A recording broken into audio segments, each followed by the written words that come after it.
Hi guys, welcome to this week's episode where we'll be talking about the top 10 drawbacks of my current kitchen.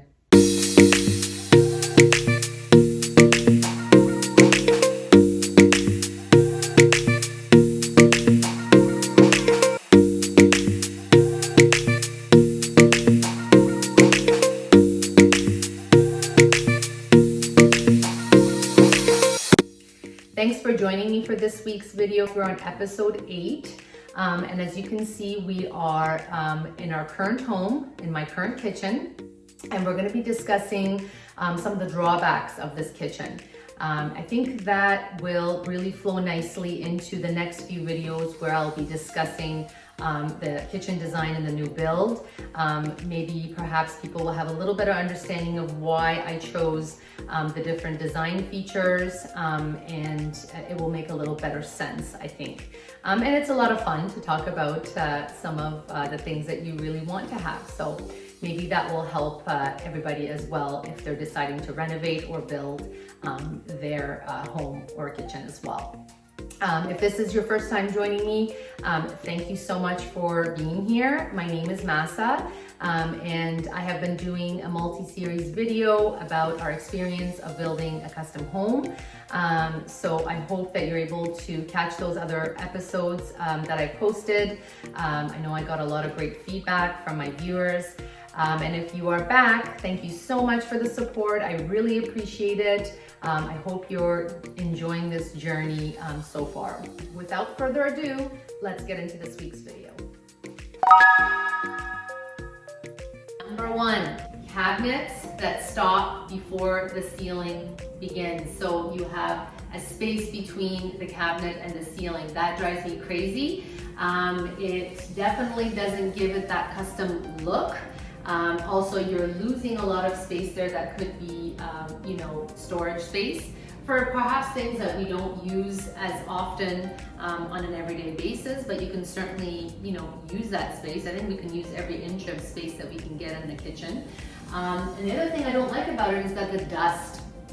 I find the dust just accumulates up there, and honestly, you forget about it. And if you're up there doing whatever, I think we just recently painted, it was horrendous up there, the amount of dust. So dust accumulation is another big one that I don't like when it comes to not continuing your cabinets up the ceiling.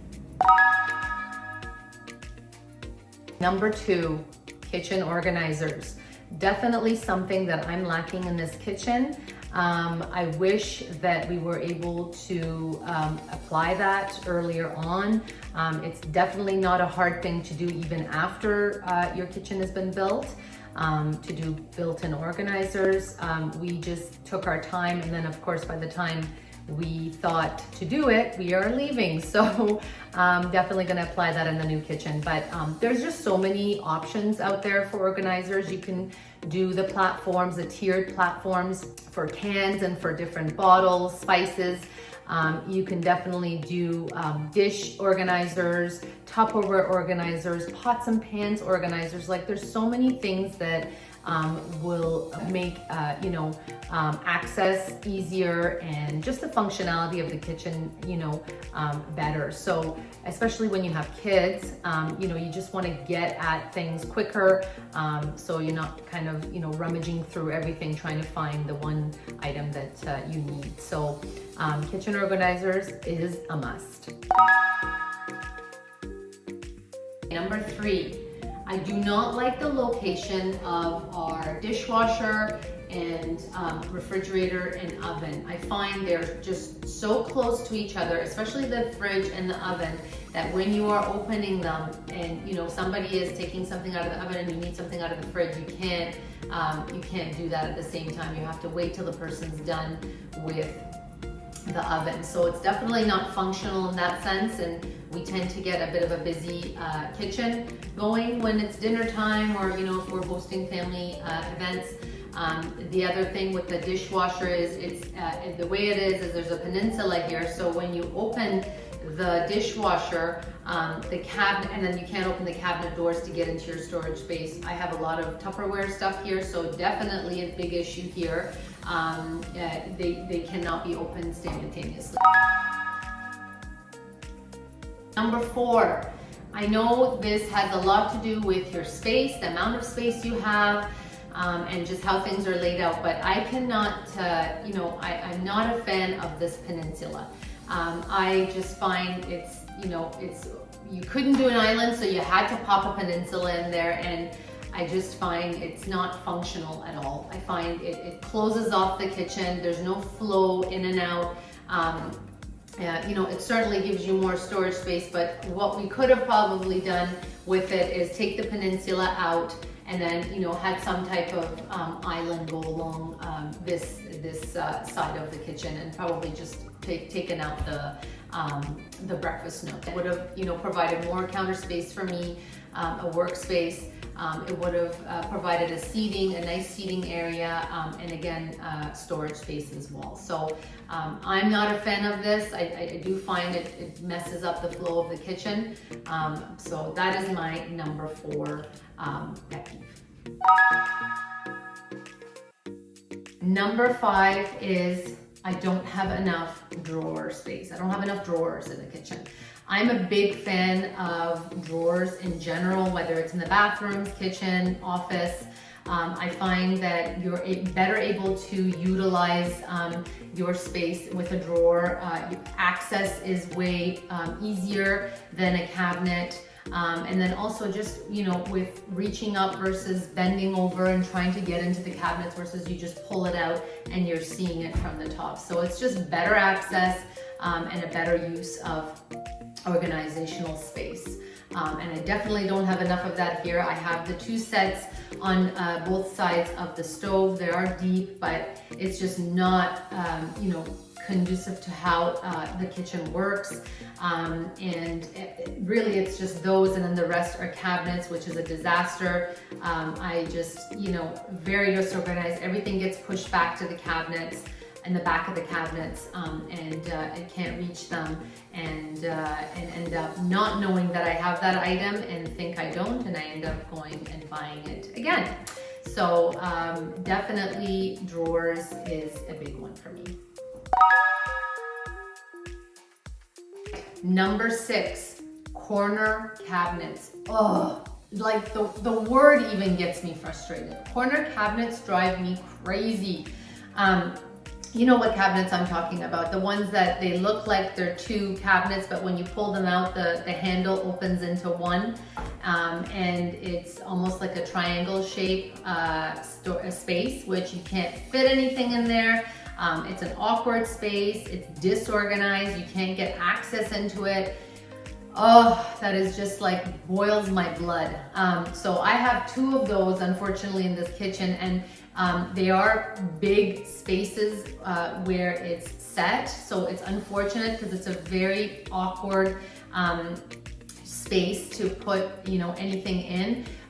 For now, I have my my pots and pans in there, and some of my smaller appliances in there, and let me tell you how I can't get proper access into it. I've hurt my back trying to get things out of it, and definitely a disorganized space. So if you're doing a kitchen, if you're renovating, my advice to you is do not do corner cabinet. Definitely not a good use of space in your kitchen.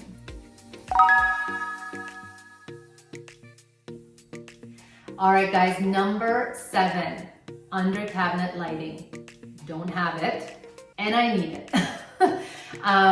Definitely, this is a big one. This is one that my husband and I, we argue about because he doesn't think it's a big deal, but it is a big deal because when you are prepping for a meal, if you're doing your cooking or whatever, you need task lighting. I mean, already as it is, we don't have great lighting in here. We have probably 4 pot lights in total of the whole area of the kitchen, so it's not the best lighting.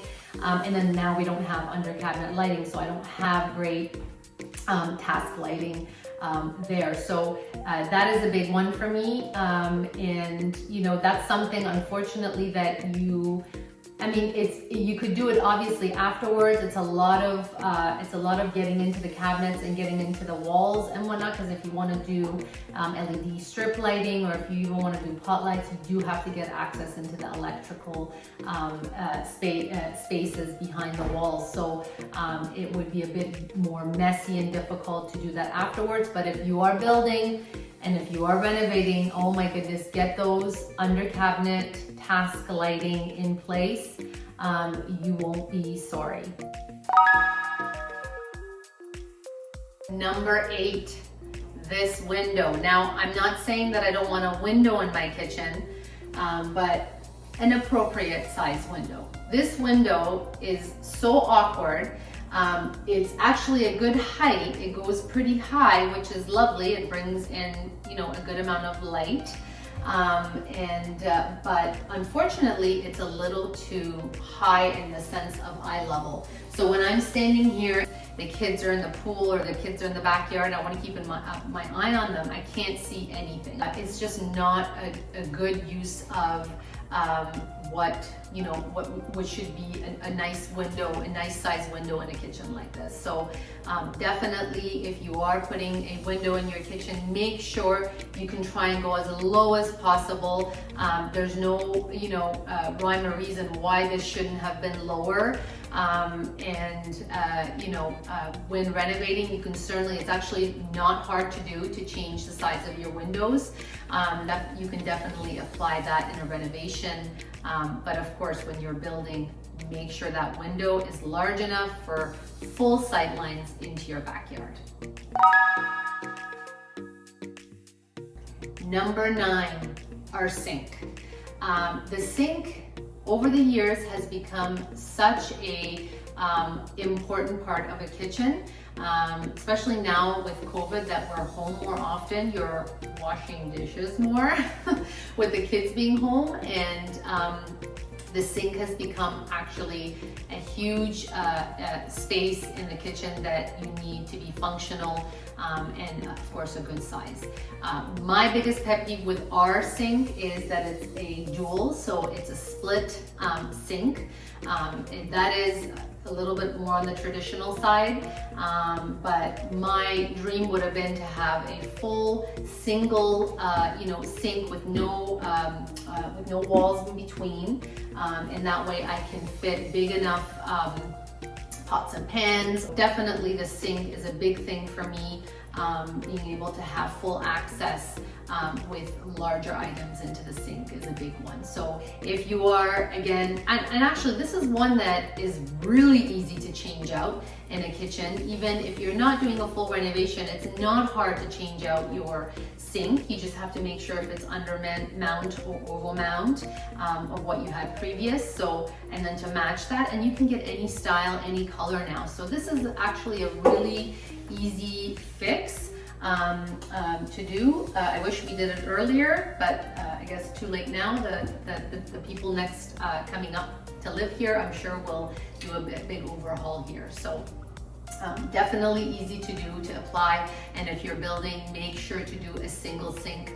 I know it might be a little bit of a personal opinion as well. Some people do like the dual, but I think in general functionality, it's best to do a single. All right, last but not least, number 10, upper cabinets. I know this is a controversial topic and it is very, very personal, but I just wanted to kind of explain to you where my head is at regarding this topic. I'm just finding over the years, the upper cabinets have become way more painful than an asset.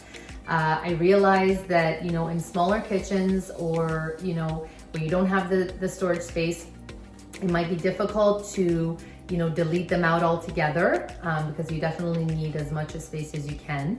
But in kitchens where it's a good size and you have maybe a secondary space like a prep kitchen where I'll be having in my new build, definitely taking the upper cabinets out will give your kitchen, more of a brighter, larger and an airy space. Not so, I find, cramped looking. And I think also accessibility and functionality is a key here too. Constantly reaching up and trying to get your everyday dishes or glassware is gonna become a pain, especially your back. That's what I'm finding now. And you know, I'm just not able to see what's going on behind the cabinets on the upper portion, and it just becomes more frustrating than helpful. So, you know, going for a one shelf or multi-open shelf style in the upper parts, I think is way more functional. Better access. Now I know some people may say, oh, well, you're gonna have lots of dust accumulation, and also just visibility wise, you're gonna have to keep that tidy all the time because it's, open and not in an enclosed space. But, it's not for decorative pieces that you're putting there. These are items that you're gonna be using every day. Your plates, your bowls, your cups, your glassware that you're gonna be using every day. So they're on rotation. They're not gonna have the opportunity to collect dust.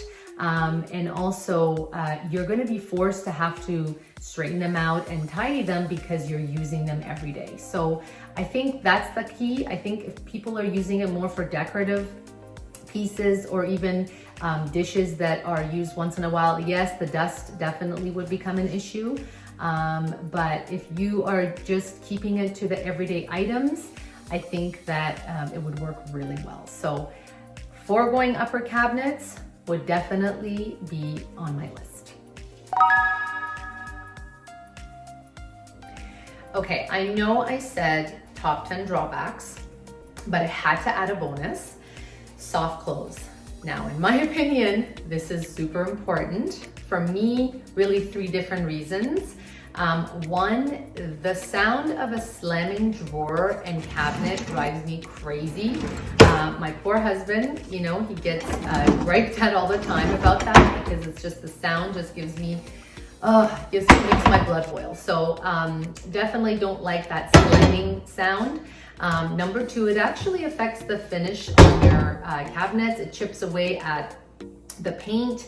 It can damage the cabinet door, the interior part and the side. So, for longevity, it's something to keep in mind. And then third, it just gives you that custom feel, and makes it more enjoyable to be in the kitchen and utilize your kitchen. So soft close, definite plus. All right, guys, I hope you enjoyed this video this week. I just thought I'd do something a little bit different. Would give the other side of, what maybe perhaps not to do in your kitchen.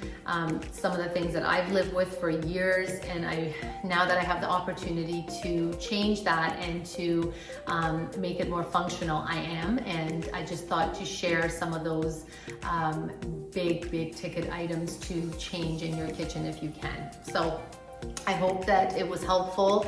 And I just sidebar, if anybody has these items or anybody has them and they love it, do you, man, do you.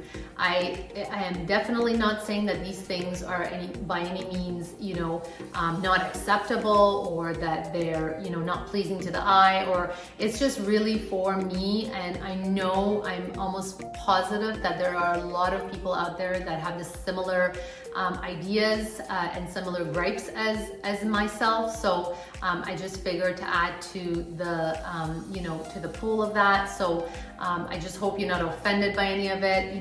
Please, this is just really fun. Thank you so much for joining me, and really appreciate if you can smash that notification button and subscribe to my channel. Push that like button and continue to follow me on this journey. And don't forget to also follow me on my Instagram account, Massa Loves Designs, where you can get some great sneak peeks on what's coming up in the videos in the upcoming weeks. So like always, guys, have a great week, and we'll see you in the next one. Bye.